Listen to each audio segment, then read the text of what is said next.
Bismillahirrahmanirrahim. Assalamualaikum warahmatullahi wabarakatuh. Pada video ini saya akan menjelaskan tentang derajat disosiasi. Apa itu derajat disosiasi? Jadi derajat disosiasi itu derajat penguraian atau besarnya penguraian suatu senyawa menjadi zat-zat yang lebih sederhana. Ya. Ada kalanya disosiasi itu dihubungkan dengan ionisasi. Ya, jadi kalau disosiasi itu jadi senyawa berubah menjadi zat-zat yang lebih sederhana, ya, menjadi zat. Nah, kalau misalnya ionisasi, ya, ionisasi itu jadi kalau disosiasi itu kayak semacam diurai, ya, terurai, tadinya satu jadi banyak. Nah, ionisasi juga sebenarnya hampir mirip ya dengan disosiasi, hanya saja kalau ionisasi maka senyawa tersebut terurai menjadi ion-ionnya. Nah, itu. Jadi bedanya disosiasi sama ionisasi. Kalau disosiasi terurai jadi zat yang lebih sederhana, kalau ionisasi menjadi ion-ionnya. Nah, nilai derajat disosiasi itu dilihat dari perbandingan jumlah zat yang terurai dengan jumlah zat sebelum terurai atau jumlah zat mula-mula. Nah, di mana nilai derajat disosiasi ini biasanya diberi notasi alfa. Nah, nilai alfa ini bisa berupa dalam bentuk angka desimal, bisa juga dalam bentuk persentase. Nah, kalau dia berupa angka desimal, maka nilainya itu berkisar antara 0 sampai dengan 1. Ya.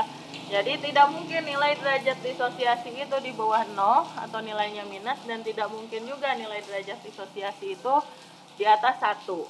Ya. Kemudian kalau dalam bentuk persentase, maka harga Kc itu berkisar dari 0 sampai dengan 100. Nah, gimana cara menentukan nilai derajat disosiasi? Tadi ya, seperti yang sudah saya jelaskan bahwa derajat disosiasi merupakan perbandingan mol zat yang terurai dengan mol zat sebelum terurai atau mol zat mula-mula. Ya.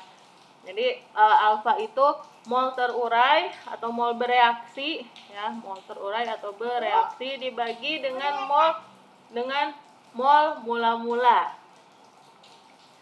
Atau kalau misalnya dia dalam satuan persen, maka derajat disosiasinya itu mol yang terurai dibagi mol mula-mula dikali 100, ya. Tapi kalau misalnya kita mau menghitung banyaknya zat yang terdisosiasi, kalau nilai derajat disosiasinya dalam satuan persen, biasanya nilai persennya itu dijadiin dulu desimal, ya. Jadi misalnya yang terurai sebanyak 25%, maka ini dijadiin bentuk desimal, kita bagi 100, jadinya terurai sebanyak 0,25.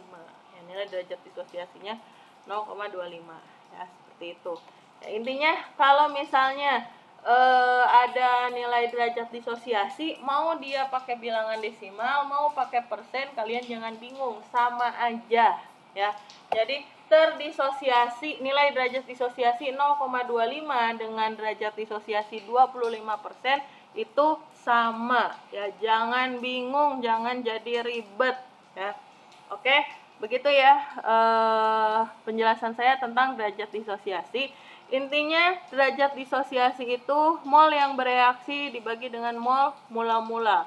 Kalau dalam desimal begini doang, kalau dalam persen maka tinggal dikali 100%, ya. Terima kasih, semoga bisa difahami. Assalamualaikum warahmatullahi wabarakatuh.